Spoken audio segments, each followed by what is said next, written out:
এই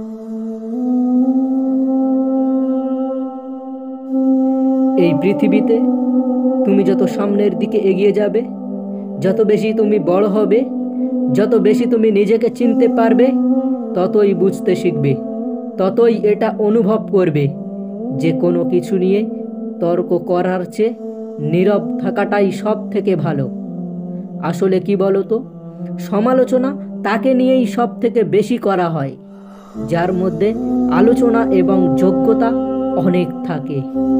যদি কখনো কোথাও তোমাকে নিয়ে মানুষজন সমালোচনা করে থাকে, তাহলে তুমি তা হতে দাও। যে যেটা ভাবছে তাকে সেটা ভাবতে দাও, যে যেটা বলছে তাকে সেটা বলতে দাও। একটা কথা মনে রেখো, সমস্ত কঠিন পরিস্থিতিতে চুপ থাকাই হলো সব থেকে বড় উত্তর। সকল প্রশ্নের জবাব দিতে যেও না, সকলের সাথে তর্কে লিপ্ত হয়েও না, আর জীবন নিয়ে হতাশ হয়ে যেও না। জানো, আমরা এটা ভুলে যাই যে আমাদের জীবনে যখন তখন যা কিছু ঘটতে পারে। আমরা এটা ভুলে যাই যে আলো সূর্যের হোক বা আশার, দুটোই জীবনের অন্ধকারকে মুছে ফেলে। ঠিক যেমন দিনের শেষে রাতের সূচনা হয়, আবার রাতের সমাপ্তিতে দিনের সূচনা হয়, মানুষের জীবনের ক্ষেত্রেও ঠিক এমনই। ভালো সময় বা খারাপ সময় এগুলো কখনো আসে, আবার কখনো যায়, কিন্তু একটার সমাপ্তিতে আরেকটার সূচনা ঘটে। এটা যদি তোমার জীবনের সব থেকে খারাপ সময় হয়ে থাকে, তাহলে তোমাকে বলি, শোনো, এটারও সমাপ্তি হয়ে যাবে, এটারও একটা শেষ আছে। হ্যাঁ, ভালো সময়টা আসবে এটার সমাপ্তিতে।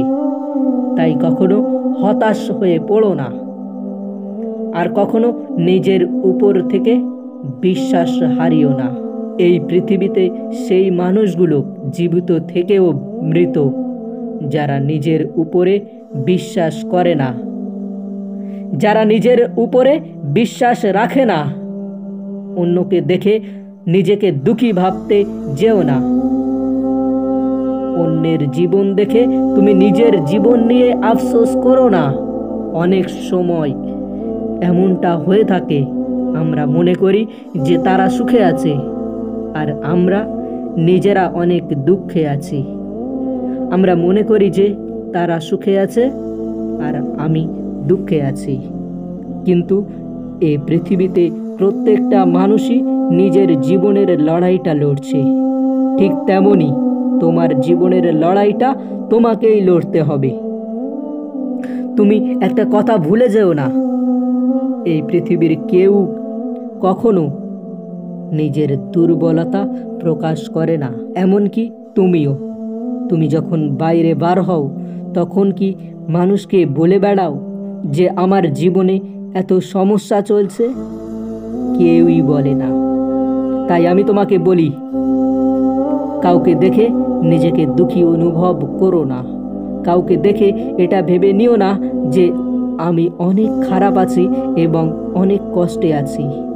তুমি জানো মানুষ কখন সব থেকে বেশি কষ্ট পায়? যখন সে অন্যের সাথে নিজেকে তুলনা করে। তাই তোমাকে আবারও বলি, অন্যের সাথে নিজেকে তুলনা করো না। তুমি যে নিজেকে দুঃখী মনে করছো, এটা মোটেও উচিত না। দুনিয়াতে বেঁচে থাকাকালীন তোমাকে বলেছি, দুটি জায়গা থেকে ঘুরে এসো। এক হলো কবরস্থান, আর দুই হলো হসপিটাল। তুমি সেখানে দেখতে পাবে কত মানুষ বেঁচে থাকার জন্য লড়াই করছে। তারা এই পৃথিবীর পরিচালকের কাছে প্রার্থনা করছে, আমাদেরকে সুস্থ করে দিন। আর যারা কবরস্থানে শুয়ে আছে, তারা বলছে যে আমাদেরকে একটা বার সুযোগ দিন, আমরা আর কোনো ভুল করব না। তুমি তো তাদের মধ্যে নেই, তুমি তো এদের থেকেও অনেক ভালো আছো, তাহলে কেন অন্যের সাথে তুলনা করে নিজেকে দুঃখী মনে করছো? আমি তোমার কাছে একটা রিকোয়েস্ট করব যে কখনো কাউকে জীবনে ঠকিও না। আর যদি তুমি কখনো কারোর থেকে ঠকে থাকো, তাহলে সেখান থেকে তুমি শেখার চেষ্টা করো এবং সেই শিক্ষাটাকে নিজের জীবনে ব্যবহার করো, নিজের জীবনে প্রয়োগ করো। জীবনে একই ভুল বারবার করো না। প্রথমবার করা ভুলটাকে ভুল বলে মেনে নেওয়া যায়, প্রথমবার করা ভুলটাকে ভুল বলে গণ্য করা যায়, কিন্তু একই ভুল বারবার করলে সেটাকে কখনোই গ্রহণযোগ্য বলে মেনে নেওয়া যেতে পারে না। তাই নিজের জীবন থেকে শেখো, নিজের পরিস্থিতি থেকে শেখো। মনে রেখো, এই শিক্ষা এই পৃথিবীর যে কোনো স্কুল কলেজের শিক্ষার থেকেও হাজার গুণ উত্তম। তোমার সব থেকে বড় বন্ধু কে তুমি জানো? তোমার সব থেকে বড় বন্ধু তুমি নিজে। তাই নিজেকে অন্যের সাথে তুলনা করে কষ্ট দিও না। নিজের উপরে বিশ্বাস রাখো এবং এই পৃথিবীর পরিচালকের উপরে বিশ্বাস রাখো, যিনি তোমাকে প্রতিনিয়ত দেখছেন, প্রতিনিয়ত তোমার পরিশ্রমকে দেখছেন, প্রতিনিয়ত তোমার অন্তরের খবর তিনি রাখেন, তোমার মনে কত কষ্ট সব কিছুই তিনি দেখেন। তিনি কখনোই তোমাকে নিরাশ করবেন না। একটা কথা মনে রেখো, যদি তোমার নিয়ত ঠিক থাকে তাহলে অপেক্ষার শেষটাও একদিন অনেক সুন্দর হবে।